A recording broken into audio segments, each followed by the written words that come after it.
Bonjour, c'est Fabienne pour Lyon Clubbing. Aujourd'hui, nous sommes au site de l'Anticaille pour une interview exclusive avec Christian Tête-Doigt.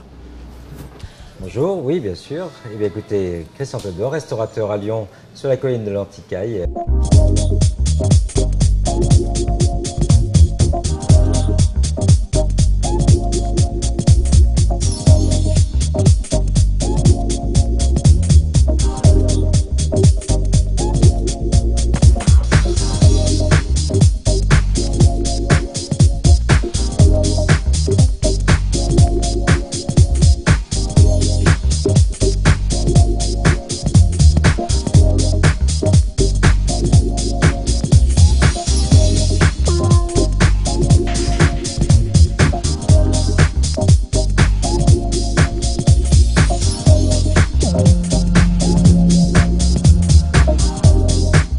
Nous avons aujourd'hui la chance de rencontrer Christian Tête-Doigt. Alors pour commencer, est-ce que vous pouvez vous présenter en quelques mots?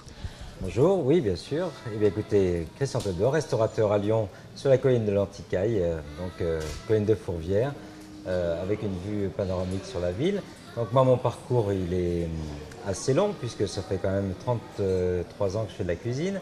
Donc j'ai commencé par un apprentissage classique dans la région nantaise et je suis arrivé à Lyon du haut de mes 17 ans. Chez un chef un petit peu connu qui s'appelle Paul Bocuse. Voilà. Et puis, et bien après, j'ai fait d'autres maisons comme Greuze à Tournu. Et puis, donc, comme j'ai remporté le concours du meilleur apprenti de France en 1979, j'ai été le cuisinier personnel du président de la République. Donc, j'ai pu faire mon service militaire à l'Élysée, ce qui était plutôt chouette. Donc, j'ai servi 2 présidents, donc Giscard d'Estaing pour commencer pendant 2 mois. Et après, c'était l'arrivée de François Mitterrand. Voilà, donc j'ai fait donc pratiquement toute une année avec François Mitterrand. Alors pour préciser un peu plus, vous avez récemment obtenu la Légion d'honneur. Vous avez donc servi au Palais de l'Élysée. Votre restaurant a 1 étoile au guide Michelin. Alors quel est votre parcours exactement dans la restauration? Eh bien dans la région, principalement donc chez Paul Bocuse et Georges Blanc à Venasse, qui sont les 2 plus belles maisons que j'ai fait dans la région. Après donc sur la Côte d'Azur, j'ai travaillé chez Roger Verger au Moulin de Mougins et l'Oasis à la Napoule.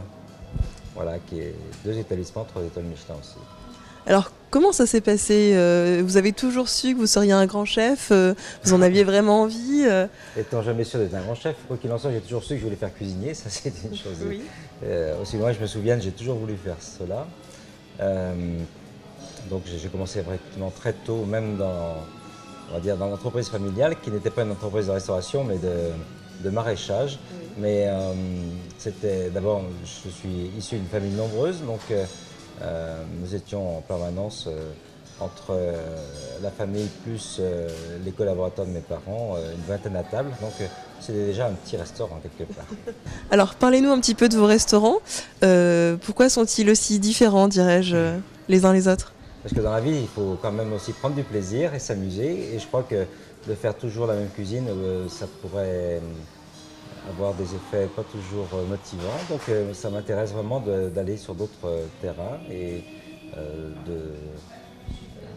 de compléter mes connaissances sur des cuisines un petit peu du monde entier.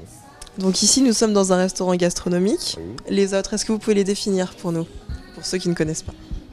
Eh bien, il y a un petit peu de tout, parce que donc, alors, ici sur l'Anticaille, nous avons le bar à vin, le Phosphore, où là on réalise des tapas, et donc on sert des verres de vin de toute provenance. Et ensuite, donc à l'étage, effectivement, le restaurant gastronomique où nous sommes. Ensuite, sur la terrasse au-dessus, donc ce qu'on appelle la terrasse de l'Anticaille, là c'est une cuisine à la plancha, qui est ouverte midi et soir, quand les beaux jours sont au rendez-vous. D'accord. Alors, est-ce que vous pensez un jour ouvrir d'autres établissements? Est-ce que c'est déjà dans vos projets? Est-ce que vous y avez pensé? Il y a toujours un petit projet qui est sur le feu chez Tête-Doigt. Donc, mais on va déjà parler de ce qui existe. Donc, il y a le tête-à-tête qui est rue Pierre-Corneille et donc Flair qui est 84 rue de la Charité, qui est un nouveau restaurant où j'aide au développement un de mes anciens chefs qui s'appelle Watanabe Hiroyuki et qui était avec moi depuis 4 ans ici au Tête-Doigt. Voilà. D'accord. Alors, c'est un petit peu un restaurant cuisine fusion française-japonaise. Alors vous pensez donc en ouvrir un autre? Oui, oui, j'ai un projet sur le feu. On n'aura pas le droit d'en savoir plus. Non, alors quels sont vos projets pour cet été 2012 et pour la fin de l'année?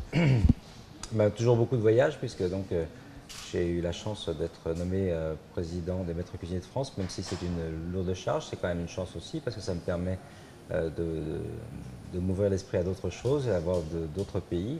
Donc là, je reviens du Chili, je vais partir aux États-Unis au mois de juin et je repars après encore aux États-Unis en septembre. Et puis la fin de l'année, il y a plusieurs projets qui sont en cours sur... voilà.